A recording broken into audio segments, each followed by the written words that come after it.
আচ্ছা, আপনারা বাটি হেলমেট কে কে চিনেন? আমার মাথায় যেটা দেখতেছেন এইটাকে বলা হয় হচ্ছে বাটি হেলমেট।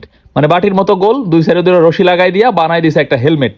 এখন এই হেলমেট মানুষের জন্য কতটা উপকারী, এবং যারা রাইড শেয়ার করে তারা কি করে, এই 200-300 টাকা দিয়ে বাটি হেলমেটগুলা কিনে এবং পিছনে যে প্যাসেঞ্জার থাকে তারে সুন্দর মতো মাথায় একটা টুপি পরায় দেয়, বাট নিজেরা কিন্তু ভালো ভালো হেলমেট পরে। তো আমরা যারা ইউজার, মানে যারা এই বাটি হেলমেটটা আমাদের মাথায় দিয়ে দেয়, আমরা আসলে কতটুকু সেফটি এই হেলমেটে আমাদের কতটা সেফ করতে পারবে। আর ভাই, আমার হাতের হেলমেটটা দেখছেন, মানে হেলমেটের ভিতরের সব কিছু খুইলা আইসা পড়ছে। And এই হেলমেট আমারে বাঁচাইবো না আমি ওরে বাঁচামু? মাঝে মাঝে আবার দেখুন যায় এই হেলমেট মাথা দিয়ে উইরা পিছনে রাস্তায় পইরা গেছে।